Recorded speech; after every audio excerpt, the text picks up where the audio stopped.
Nós estamos aqui com Celipe Arnicás e Marilúcia Rodrigues falando com as autoras do livro Quem Mexeu na Minha Bagunça. Estávamos falando sobre os sentimentos, como organizar os sentimentos. É algo tão intangível. Como que vocês orientam as pessoas em relação a isso? Eu vou passar um exemplo no meu dia a dia. Então, trabalhando em escola, é muito comum os alunos virem à minha sala pedindo ajuda.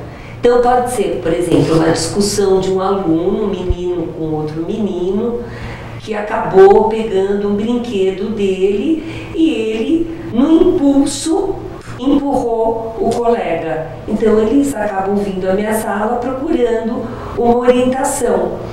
O que acontece? Do momento que ele tirou um brinquedo, ele foi pela ação. Então, ele agrediu o colega sem pensar e sem sentir. E aí depois, quando ele percebe isso, é comum eu pedir para eles escreverem a situação. No momento que eles escrevem, muitas vezes eles param para pensar. E aí eles acabam encontrando a solução. Nesse caso, poderia ser uma solução para o bullying? Sim, várias situações. Pensar antes de agir, né? Nos seus vários ângulos, é isso? Se colocar no lugar do outro, né? O que eu sentiria se fizesse isso comigo? Como seria se fosse comigo? Isso. O lugar do outro. A gente coloca essa organização também para as crianças em sala de aula, porque é importante você se colocar, né? Um exemplo importante também disso, completando o que a Celi falou, eu acho que para o adulto, quando nós recebemos um e-mail assim que te desagrada, né? Aquele e-mail que você tem o impulso de responder na hora, você não pensa, aí aquela resposta sai na hora e daqui a pouco você se arrepende de ter mandado aquele e-mail. Então, parar, pensar, para depois agir, né? Aí depois você tem uma resposta mais elaborada, você pensa se é aquilo mesmo que você queria mandar. Então, organizar esses pensamentos no trabalho, na ação do dia a dia mesmo. Ou seja, né? Não deixar que o impulso... Exatamente, sem pensar. Exatamente. Organizar, exatamente. Sempre é importante escrever a respeito. O ato do escrever, de uma certa forma, ajuda você a encontrar soluções. Então, pensamento, sentimento e ação.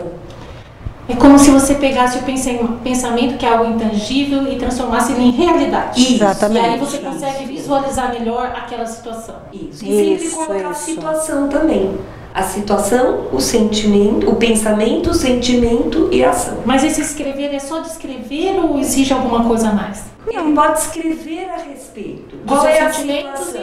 Ele começa, no escrever, ele começa a colocar coisas que ele não estava pensando, porque vai saindo, né? E de que maneira que você trabalha essa realidade em seguida, em sequência? Aí no caso, por exemplo, se ele tem uma folha onde ele pode escrever na escola um termo de esclarecimento, então ele escreve tudo o que aconteceu, para ele parar e poder pensar. No consultório já existem técnicas, na verdade, dentro da terapia cognitiva, onde ele aprende a colocar a situação, o pensamento, o sentimento e qual foi a ação, as possíveis ações, entendeu? Onde ele vai procurar caminhos para que ele possa resolver o conflito. Ele organizar isso, entendeu? Agora, Marilúcia, desculpe, mas na escola existe um projeto, né? Na verdade, bem elaborado. O livro, a princípio era um livro que nós escrevemos, só que esse livro teve uma demanda tão grande, a gente percebeu que isso era tão necessário nas escolas que ele virou um projeto dentro das escolas. Então a gente trabalha o livro, palestras, dá palestras para pais, para professores e para as crianças, e nós trabalhamos também oficinas. Então tem oficinas de estudo, que aí a gente aprofunda o capítulo de estudos que a gente tem no livro para ensinar essas crianças a organizar isso, as técnicas de organização de estudo, como aprender com técnica, com organização a estudar melhor. Tem oficinas de a parte de emocional, oficinas financeiras, que a gente trabalha a cada capítulo mais aprofundado dentro da escola. E isso nas palestras a gente percebe, bate-papo com crianças, o retorno que tem, principalmente de estudo, né? Como eles melhoram a forma de estudar, como eles conseguem entender por que eles não estavam entendendo um texto de história, por exemplo, que é mais complicado para muitas crianças, a interpretação, eles conseguem, colocando em prática as dicas, eles conseguem entender muito melhor e estudar para a prova sem ter a obrigação de estudar para a prova, porque estão aprendendo, né?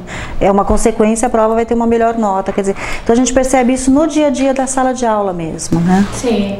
Na prática. Inclusive no livro, né, vocês têm um esquema de estudo, não é isso? Vocês têm um esquema de estudo no livro, não é isso? Isso, é uma das técnicas que nós ensinamos, que é a OTI, né, que é Celi A Celi usa na escola que ela trabalha. Que é a organização do trabalho intelectual, aonde ele vai aprender e estudar. Então, existe a técnica onde ele vai ler o texto. Primeiro, ele vai separar por parágrafos, numerar os parágrafos. Depois, ele vai grifar as ideias principais.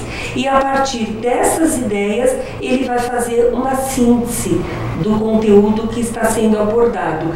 E, após, ele pode formular questões a respeito do conteúdo. Aí é sinal que ele entendeu o texto. Aí ele já estudou, ele já interpretou esse texto. Não precisa, né, chegar na véspera da prova e ficar desesperado, porque isso não resolve mais, entendeu? Isso resulta também em notas melhores. Com Vocês certeza. Já fizeram? Sim, com certeza.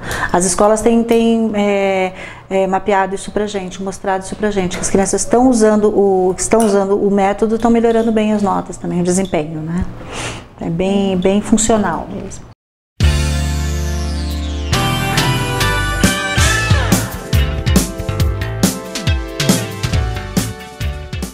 Criançada, preste atenção, lave sempre as mãozinhas com água e sabão. Antes do almoço ou do jantar, se usar o banheiro, precisa lavar. Juntos vamos prevenir, mandando as doenças pra bem longe daqui. Mãos, toda vez que você lava, ganha saúde.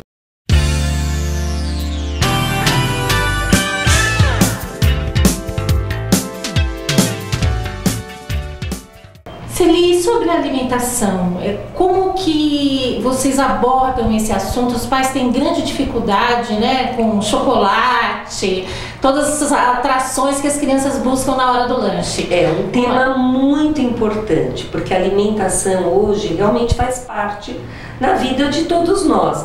Em casa é muito importante essa conscientização de como os pais organizam essa compra, o fazer, o preparar o alimento para o seu filho, separar o lanche que ele vai levar na escola. Então isso, de uma certa forma, ele pode organizar de uma forma saudável.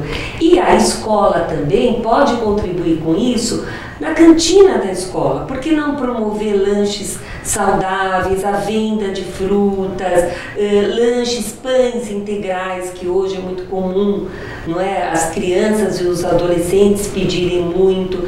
Então eu fico muito feliz trabalhando em escola. Eu já vejo uma conscientização maior por parte dos adolescentes. O quanto hoje eles se preocupam com a qualidade de vida na questão da alimentação.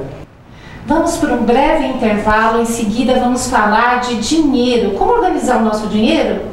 Até mais.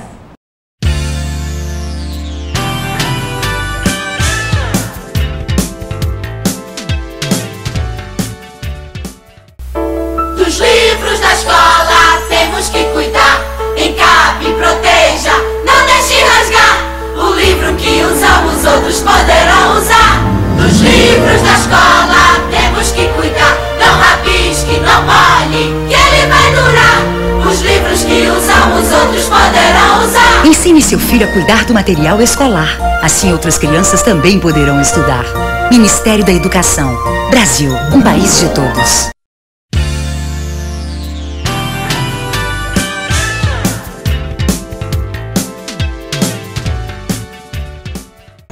Voltamos a falar com Celi Pernicaz e Marilúcia Ramiro sobre o livro Quem Mexeu na Minha Bagunça. Afinal de contas, dá para organizar o dinheiro? Essa é difícil para o brasileiro, né? Como fazer para organizar o dinheiro, render, né? Qual é a dificuldade? Ixi, muita dificuldade é grande, mas é possível, né? Seria bem possível. Nós criamos no nosso livro uma planilha financeira para a criança. É uma planilha onde ela vai registrar todas as despesas que ela teve durante o mês, para ver realmente o saldo. Mas nunca ela pode esquecer do sonho. O quanto é importante ela ter esse sonho quando ela ganhar um dinheiro. O que ela vai fazer? O que ele vai fazer? Tem que guardar o dinheiro para o sonho, né? Então, guardar esse dinheiro, que ele pode colocar numa poupança, ele pode, por exemplo, comprar alguma coisa no final do ano, agora chegando o Natal, de uma certa forma, onde ele acabou guardando no cofrinho ou numa poupança que o pai realmente abriu para ele. Ele vai aprender também, junto com a família, a cuidar do dinheiro. O que acontece, só completando o que você falou que é difícil para o brasileiro, na verdade é difícil porque nossa geração não teve educação financeira, a gente não aprendeu a lidar com o dinheiro, né? O dinheiro a gente só foi conhecer. Guardar no porquinho e nem muitas vezes nem isso, mas a gente não sabia como cuidar desse dinheiro. Então é importante a criança começar desde cedo, por isso que nós criamos a planilha, desde cedo ela saber a importância que o dinheiro é bom, é importante para comprar conforto, comprar o que ela, os sonhos dela, mas ela tem que guardar, ela não pode gastar à toa. E a gente tenta combater um pouco em algumas atividades do livro essa coisa do consumismo, porque hoje se consome demais, né, tem assim, uma sede de consumo e a criança não precisa daquilo. Então é mostrar para ela que ela pode guardar para comprar sonhos, coisas que realmente ela quer, ela deseja, precisa, e ela pode ter dinheiro para as outras coisas do dia a dia. Então, quer dizer, começar desde cedo, porque quando ele chegar lá na vida adulta, sempre voltando para a vida adulta, né, ele vai, o primeiro salário dele vai gastar à toa, consumindo sem necessidade, e aí começa a entrar no vermelho. Tanto é que hoje os jovens são os que mais estão entrando no cheque especial, cartão de crédito, porque não tem essa educação, né? Então começa desde pequeno. Inclusive. É uma questão da saúde financeira. Hoje nós chamamos dessa forma. É um cuidado com esta questão. E o quanto é importante para a sua vida. E qual é o sonho de consumo, geralmente, dessa criançada? Assim, vocês têm noção? Videogame, né, um filme novo, é uma roupa nova. Muitos guardam, a gente em palestra, a gente tem criança guardando para viagens, para fazer o intercâmbio. É muito interessante. E a reação dos pais em relação a essa... Os pais, a maioria dos pais incentiva, quando começa a ver isso, incentiva. Os pais também estão aprendendo com o livro, na verdade, em como lidar também com essa questão. Aí entra a mesada, a semanada, a trabalho até, que ele vai realmente dar para o seu filho, para ele poder gerenciar. Não adianta você dar um valor muito alto se ele não sabe ainda como lidar, o que fazer com esse dinheiro. Com relação à bagunça ainda, é possível ter uma bagunça saudável, sadia? É possível. Sim. Quando falamos em bagunça, não é a rigidez da organização. Pode ser uma patologia também. Pode ser. Agora, a bagunça, ela é saudável também, desde que você saiba como lidar com ela. Se você está numa cozinha fazendo um bolo ou fazendo algum prato gostoso, essa bagunça, na verdade, ela pode ser muito prazerosa e também ser funcional, desde que você depois organize de uma forma até prática. A linha do livro, né, Celia, a gente procura mostrar isso para a criança, que a organização não é para ela ficar engessada e seguir aquilo, nem a organização do tempo dela. Porque hoje, nos dias de hoje, você não pode ser tão engessado, porque você tem uma agenda, se você não cumprir aquilo, você tem que ter flexibilidade para o dia a dia. E a organização, a bagunça, né, nesse contexto que a Celia está falando, é prazerosa, é gostosa. Nós até aplicamos uma atividade nas palestras com os adultos, inclusive, de fazer uma bagunça no evento e depois a gente se organiza, porque tem um momento da bagunça. O recreio para a criança é um momento de lazer, de bagunça. Caso, às vezes ele pode ser criativo. Com certeza. O artista, né? O artista é um pintor. Se ele tiver muita organização, ele não consegue pintar e criar. Ele precisa de uma bagunça naquele momento dele de criação para ele ser um bom artista. E você vê uma criança pequena, por exemplo, se ela está brincando e se ela aprender depois guardar dentro da caixa, esse movimento, cantando, os pais participando juntos, vai virar um hábito. Porque ela sabe que ela vai brincar e depois ela vai guardar. Porque não dá para você se organizar com todos os brinquedos. E aí ele pode aprender e se organizar.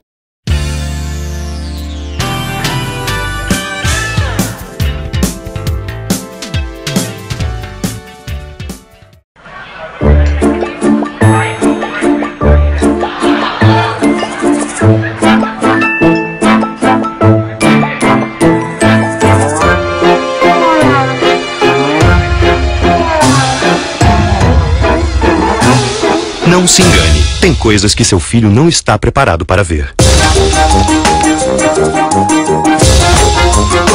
Confira sempre a classificação indicativa. Ministério da Justiça, Governo Federal.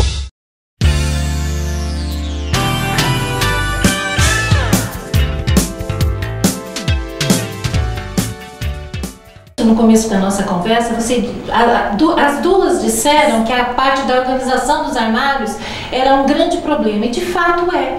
Qual a dica de vocês, então, para essa coisa tão elementar, mas que é difícil, né? Eu ia até dar essa dica. Eu acho que para os pais, né, que estão nos vendo, que queiram uma dica, a gente sempre incentiva os pais a participarem dessa organização com os filhos, proporcionando um sábado à tarde uma música, né, fazer uma coisa agradável, colocar uma música, e fazendo os 5S que a gente trabalha no livro, que é um método de organização, trabalhando com essa criança junto com ela e mostrando como ela pode ficar uma forma mais prática esse armário. Da próxima vez ela vai fazer sozinha, quer dizer, trazer um amigo para sua casa e dividir com um amigo essa arrumação do armário, fazer uma coisa gostosa, porque senão fica aquela obrigação e ninguém quer saber de perder uma tarde, né? Perder uma tarde arrumando o armário. Então acho que é participar, o pai fazer uma atividade gostosa com esse filho arrumando o armário. E hoje as lojas de departamento, elas têm um espaço reservado só para realmente caixinhas de organização, de outros recursos que ele possa comprar ou fazer também.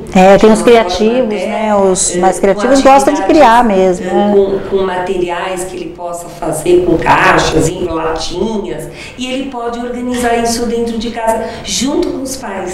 Então é uma preocupação muito grande de tornar a atividade prazerosa. Sem dúvida. Né? Exato. E aportar, assim, tranquilidade, paz por ver as coisas organizadas. Depois que essa organização começa a se instalar, vira um hábito, né? Você começa a fazer por hábito, e a vida fica muito flui mais fácil, as coisas acontecem com mais tranquilidade para a criança, para os pais, para todo mundo. O 5S é a base de organização elementar que veio a partir das experiências com qualidade no Japão. Isso. E como é que é isso? É o Seiri, Seitomo?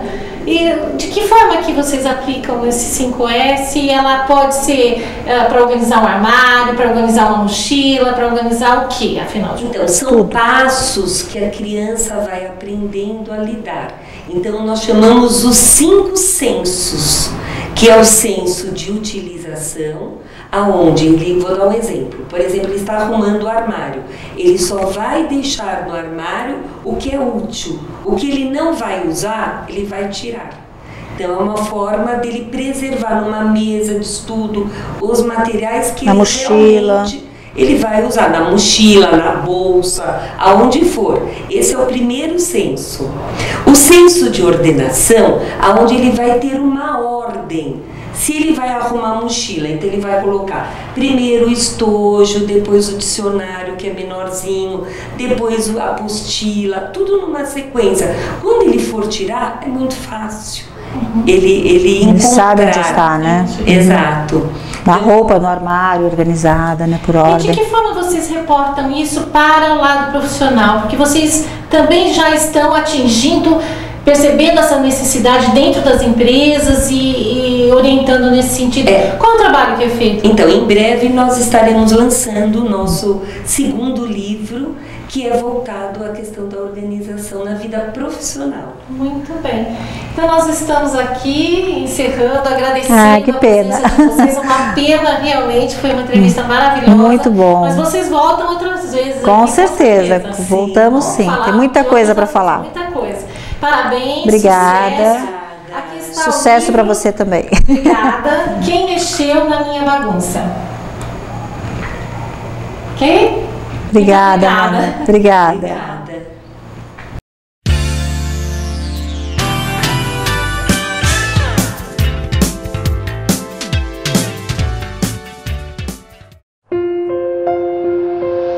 Parece incrível, mas em pleno século XXI ainda tem gente que não aceita o direito de cada um ter sua orientação sexual. Agredir, xingar, discriminar uma pessoa por ser homossexual é mais que uma falta de humanidade. É crime. O Disque Direitos Humanos recebe denúncias e enfrenta a violência. Ligue 100 e denuncie. E não se esqueça, o fim da intolerância começa em casa.